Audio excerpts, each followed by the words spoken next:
Hey guys, Professor Bill, Comic Book University, and Cloak and Dagger, Negative Exposure, Part 3. So, actually, Book 3, the final book. So, Parts 5 and 6. Digital exclusive, as we've mentioned before. Go and grab it on Comixology. Or you can wait till probably the end of this month, and you can get the whole entire arc on trade paperback. Don't forget, there's an arc prior to this. I did reviews for all of them, because it's an awesome series. What do I always say? It's a badass series. It's a badass book. And it's true, man. Dennis Hopeless Hallam on writing. Ruari Coleman and Francisco Manna are the illustrators. The colorist, Giada Marchisio. VC's Travis Lanham on letters. And the title page design, Idette Winecore. Okay, so I feel like this book is coming to has come to an end at this point. We had an arc before this. We've got this arc. I don't think there's going to be a third arc, unfortunately. At the end of the first arc, you know, like, things didn't go back to the status quo. And I was like, what? When does that ever happen? And then I realized there's another arc to this. Awesome. I'm imagining the sales were low enough on this that they're figuring, yeah, we're not going to continue with this storyline, so F it. You know what I'm saying? Just say, screw it, just let it go. We'll just move on from here. Because everything kind of went back to normal. Everything kind of reset. But there was no real reason for these things to reset. Case in point, Vi. I loved Vi with Ty. Yeah, I know, they rhyme. It's like a Bennifer debacle. But I loved those two together. They were fire together. They were magic together. Ty actually felt alive for once. He never felt that way with Dagger. And it's just all of a sudden he's back with who he's supposed to be back with. And Dagger's back with who she's supposed to be back with. And it's like, dude, it's just, come on, man. And like doing it in front of Vi, I mean, what the hell, man? Also, Vi's got powers now. Why wasn't that addressed at the end? I don't know, like, how far they got. You know, again, all of this is speculation, whatever. So maybe, I'm imagining maybe they got towards the end of the book, and then all of a sudden they were told, oh, by the way, we're not going to continue with this. You know, the sales for the trade haven't been that great. So, which is a shame. Which is a shame. Hey, maybe if more people were to talk about the book, you know, then there would be that. But, man, this was fantastic, dude. I love, again, the ending, a little cheesy, a little campy, because they just like reset everything so quickly. So I feel like there's not going to be any more. This could have and should have continued. There's a first appearance in this book, as well as, you know, several other books, which is weird for a digital comic, because you kind of want for me, I always want the floppy to have that first appearance. Can't really have the first appearance. Even if you get it in trade, it's like, okay, but the first appearance was digitally. You know, we've technically all got the digital, you know, or at least we've all got access to the digital. Like, I can't sit here and, you know, sell the freaking Comixology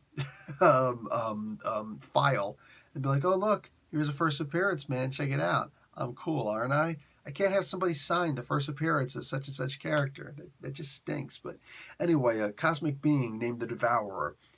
Cosmic, at least for the Dark Dimension, which I love what they've been doing with the Dark Dimension in this. I feel like Dennis Hopeless Hallam has, I mean, when you think about what he's done with Spider-Woman, he's got such a great way talking about relationships and things like that, you know? Like, the way that he describes relationships with people, I'm going to put him in the same league with Kelly Thompson, because just boom. Like, when I read the stories that he writes where there's a relationship, like, you know, like Spider-Woman, or like, what do you call it, Cloak and Dagger, it feels right. It feels, you're reading this stuff and it's like, yeah, this is all the stuff that works in relationships. This is the stuff that makes relationships continue. And you don't get that with a lot of other writers. You don't get that with a lot of other comics. So there's that.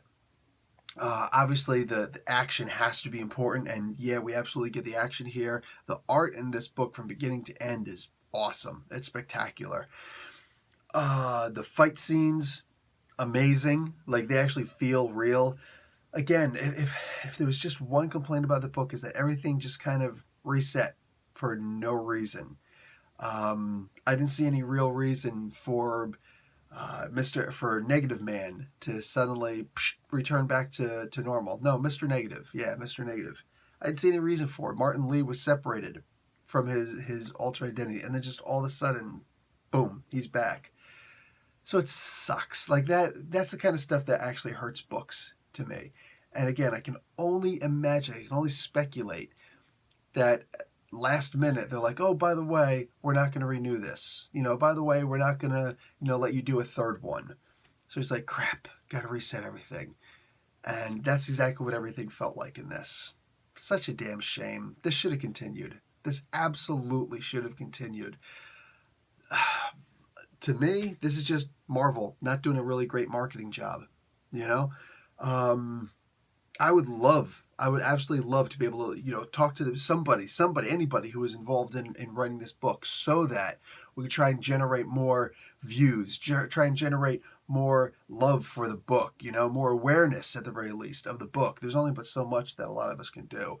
And I don't know. I don't look at some of the bigger comic book channels, but I don't look at anybody else's comic book channel, really. But damn it, man. Like if Rob from Rob Says, Marvel Says, whatever the hell he's calling his channel nowadays, Rob Explains, there we go, the Rob Explains stuff, Comics Explained. If he were to be talking about this book, there'd be more people try to check out this book. There'd be more people buying the trade. There'd be more people buying from Comixology, right? If Benny were to be talking about this from, you know what? Forget the names of their channels, okay? Comic Historian. Boom. What would happen? More people would be talking about this. If, I could do a spotlight story on this, I could do all these reviews and whatnot. How many views do I get? You know what I'm saying? How many subs do I get? How many shares do I get about this? Not a lot. So not a lot of people know how fantastic these books are. But if, Comic Pop, Sal, were to do something, whatever that Wednesday special thing is that he does, you know what I'm saying? Off the Rack or something like that. Bang. If this were a story, if he were to talk about one of those trade paperbacks, it would generate more awareness. And if it wasn't a thing where it's like, oh, this came out last year, let's talk about this. No, if you were doing it while it came out, guess what would happen? All of a sudden, more people would be buying the book. They'd be buying your links, whatever, and then bang, you've actually got people buying the book, and then stories like this could continue. I get the feeling that there's going to be people who are going to grab this trade paperback and the one prior, which they should.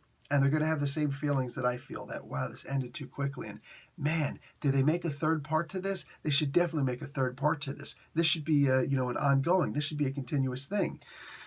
And they're going to realize that it's not the case because they weren't aware of it when it came out. What an utter shame. Anyway, guys, I can only do what I can do, and you can only do what you can do. We're just individuals, right? Excuse me. Fantastic book, and it'd be a shame if this didn't continue. Anyway, guys, that's going to be it for me. Professor Bill, Comic Book University. Class dismissed.